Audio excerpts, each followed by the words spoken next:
ma Kiambu Ferdinand Waititu baba yao nyaka koro chul shillings million 53 pesa ma ching makao kamano to dhi dak e jela kuom higni 12.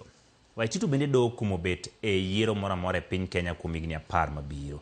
Magi to timore nikech ne oyud Waititu kod ketho mar mibadhi kinde mane en gavana ma Kiambu.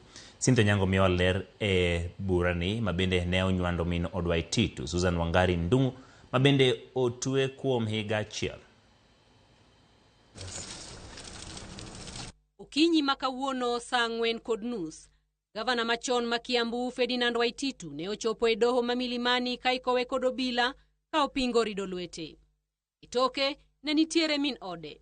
Director mar kambi mar Testimony Enterprise Charles Chege kachiel kod min ode, jatend migawo machon mar apaya Luka Mwangi maduto ne oluwe doho mondo giduto doho migi kum bang' yudgi kod ketho mar mibadhi mar omenda maromo milion 588.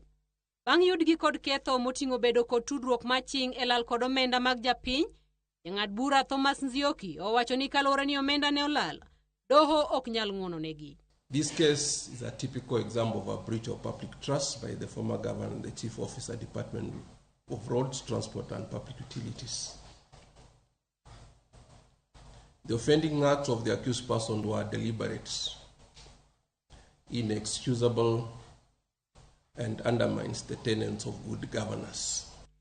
Kaluwore kod ng'eto mar doho, Ferdinand Waititu e kethone duto omiye kum mar higni 12 kata ochul fwai maromo milion 53.5 kaluwore ni ne oyudo omenda kokalo e chenro mar mibadhi mane kambi mar Testimony Enterprise odonjore kod kaunti ma Kiambu.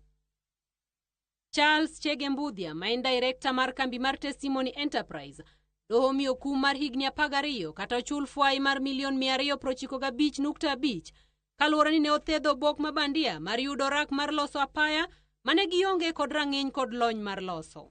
Luka Mwangi, mane en jatend migawo mar apaya e kinde tend Waititu, doho miyo kum mar higni 7 jela kata ochul fwai mar milion 21 kaluwore ni en emane otayo chenro mag thedho bok mar kambi mar Testimony Enterprise kendo ne ochiwo rak ne kambino ataro mar chik. Susan Wangari, ma en jaod Ferdinand Waititu, doho omiyo kum mar higa achiel kata ochul fwai maromo 500,000 mane ochulo kendo oweye thuolo mondo odog pacho. Beth Wangeshi, ma en jaod Charles Chege Mbudhia ma wuon kambi mar Testimony Enterprise, bende doho ne omiyo kum. Kinde mag Waititu ne okwayo doho mondo yiene Waititu tere kar thieth ma Kenyatta bang' yango ne doho ni osebedo ka dende lit. Kwayo mane doho winjo kendo chiwo thuolo mondo oketie tim. He'll be allowed to go to a medical facility, perhaps Kenyatta Hospital, just for check-up.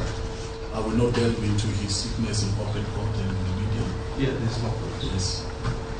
But I'll just be asking that maybe after here, he could be escorted for medical intervention. Person I made an order that to be escorted to hospital for treatment, but that is subject to the opinion of the officer in charge of Industrial Area Prison on the hospital or the facility where you can be taken to hospital. I won't mention anything. You shall forthwith be remanded in prison custody at Industrial Area Prison to commence serving your sentences unless you are able to pay your fine.